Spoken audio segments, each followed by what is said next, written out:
Poppy Playtime. When you hear this name, most people think of the mascot horror genre as a whole, Huggy Wuggy, maybe they think it's a worse version of Five Nights at Freddy's or just a recreation of Bendy. I personally saw this as a cheap knockoff that wanted to be marketable to children, and didn't have the guts to show any real horror in my eyes. I mean, yes, there were some really scary and haunting moments in both Chapter 1 and 2, but I didn't feel this game was trying as hard as it could have. However, after playing Chapter 3, my perception on this series as a whole completely changed, and that's due to one specific moment, the Hour of Joy. Chapter 3's ending is honestly one of the most horrific and most intense endings I have ever experienced as a horror fan, and honestly, completely won me over as a Poppy Playtime fan.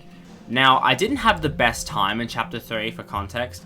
I was playing it as part of a marathon, and this game just did a really good job of frustrating me with its puzzles and difficult boss fights and bad checkpoint systems, that I honestly got so upset, and it left a negative impression on me, as to the point that after the catnap fight, I never even wanted to touch this franchise again.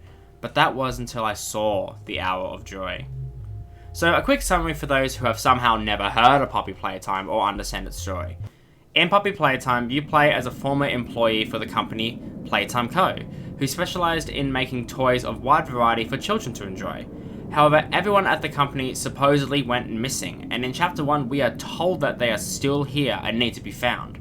So, throughout Chapter 1, 2 and 3, we venture deeper and deeper into the Playtime Co. factory, while having to solve puzzles and avoid a wide variety of threats in the form of the massive sentient versions of the toys the company branded. The whole time believing that everything we are doing is in order to find our former employees who are trapped down at the factory somehow. Chapter 3 follows this same formula, but this chapter does a couple of things differently. Throughout the whole chapter, it's hinted that things are not as all they should be. We learn more and more about the prototype, a being that watches all, like God, in this place, and how beings like Huggy, Mummy, and Catnap worship the prototype, and follow his every command, and punish those who refuse to submit. We learn a lot more from Dog Day, who has seen better days. Funny joke. Now, we learn of the prototype at the end of Chapter 1, but I feel like most people thought that that was just being referring to either Huggy or another monster, but now we know who they are. And as we venture through Chapter 3's various locations, we get less and less hope that there is anyone here to save, or that if they are still here, something terrible has happened to them. And we even get blamed for it during the virtual Huggy section.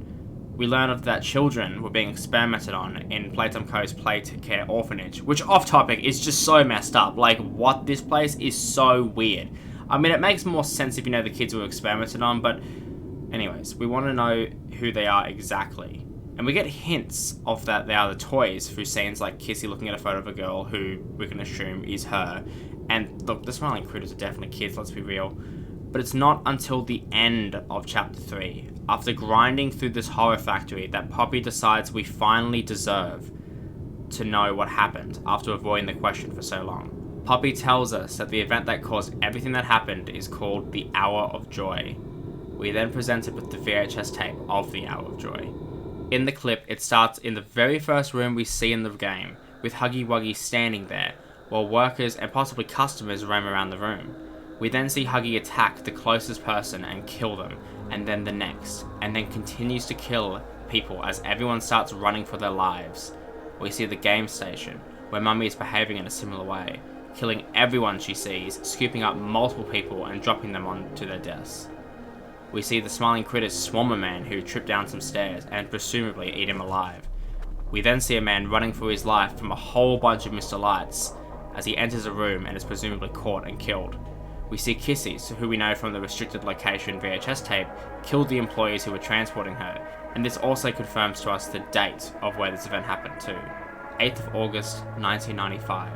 We then see Boxy Boo killing some employees, which made every Project Playtime fan just get super excited, because we know now that he's canon.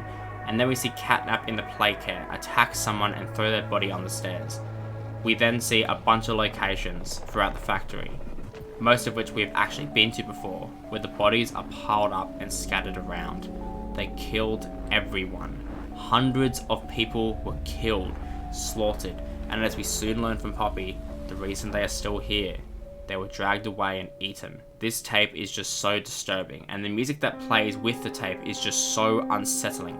The way the tape is presented is haunting, and you are left hopeless as you watch all these innocent people just get slaughtered and then cannibalized. You've spent all this time trying to find your former employees, but there was nothing left to be found.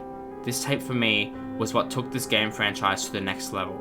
I was worried that Poppy Playtime was relying too much on the marketable designs of the characters and being as kid-friendly as possible, but with this one event, this series turned into a gruesome and horrific tale of tragedy and influence. Chapter 3, while I didn't enjoy the game itself, at least for my first playthrough, did an amazing job of turning this franchise into a horrific experience and actually unsettling and scary series of games. The guts to pull something like this is just so admirable, and I think it honestly paid off super well. I know when I first saw it, I was mortified. You feel sick, but you feel satisfied. I think the Hour of Joy is an incredible addition to the story and an amazing answer to what happened at the Playtime Code Factory. And then as we continue the story, following Poppy down the elevator and hearing Kissy get attacked and presumably killed right as the chapter ends, oh my god. The level of gore and gruesome moments in this whole chapter really took it to the next level, and the Hour of Joy just cemented the deal. Now I'm invested into the story, because it did more than just kill some kids, although that's still super unsettling. This story turned into one of genocide and lost hope, and while the answers have been told, there's still so much mystery to this game that only we are able to uncover. It's no longer about rescue, it's about revenge, and I think that's why the Hour of Joy changed Poppy Playtime for the better. Thanks for watching. If you want to see me rank every Poppy Playtime jump scare, click this video here. It's a banger, trust. Why are you still here? The video's over. Bye.